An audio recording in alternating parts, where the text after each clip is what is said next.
दोस्तों, आज हम बात करने जा रहे हैं एक ऐसे विषय में जो कि है कर्म के विषय।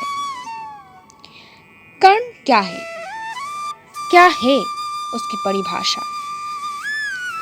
कर्म को जानने की गंभीरता पर महाभारत की वन पर्व में कहा गया है, हजारों में कोई एक ही होगा जो कर्म को अच्छी प्रकार करना जानता हो। अतएव कर्म के विषय में जानना अति आवश्यक है। कर्म के विषय में महाभारत में कहा गया है कि कोई भी मनुष्य किसी भी अवस्था में क्षण मात्र भी कर्म किए बिना नहीं रह सकता। यानी हर क्षण मनुष्य कर्म कर रहा है, क्योंकि हम 4 तरीकों से कर्म करते हैं। विचारों के माध्यम से, जैसे किसी के बारे में कुछ सोचना। शब्दों के माध्यम से, जैसे किसी को कुछ कहना। क्रियाओं के माध्यम से, जो हम स्वयं करते हैं। क्रियाओं के माध्यम से, जो हमारे निर्देश पर दूसरे करते हैं। इसका मतलब यह है कि वो सब कुछ जो हम कर रहे हैं या सोच रहे हैं, यह कर्म है। यानी हमारा सोना, उठना, बैठना, बोलना सभी कर्म के अंतर्गत में आते हैं। कर्म की परिभाषा क्या है? कर्म की परिभाषा करना अत्यधिक कठिन है, क्योंकि जैसा कि हमने बताया कि ग्रंथों ने आसक्ति, कर्तव्य, शुभ, अशुभ, योग, भक्ति आदि को ध्यान में रखते हुए परिभाषा की है एवं बहुत ही कम जगह पर स्पष्ट रूप में कर्म की व्याख्या की गई है। फिर भी गीता में कहा गया है, शरीर, वाणी और मन से की गई क्रिया कर्म है।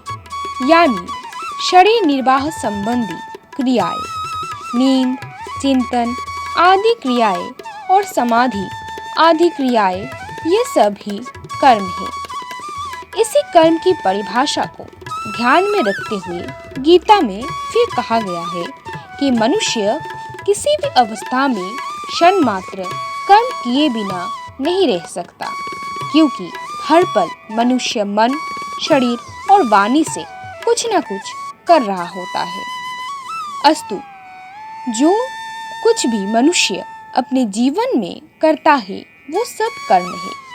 एतर आप ऐसा भी कह सकते हैं कि क्रियाओं को कर्म कहते हैं। अब यही कर्म को विभिन्न प्रसंगों में परिभाषित किया गया है, जैसे आसक्ति से युक्त कर्म, कर्तव्य कर्म, शुभ अशुभ कर्म आदि। उदाहरण के लिए कर्म संग्रह के प्रसंग में कुछ इस प्रकार कहा गया है कि करण कर्म कर्तृत्य त्रिविध कर्म संग्रह, अर्थात कर्ता, करण तथा क्रिया, यह 3 प्रकार का कर्म संग्रह है।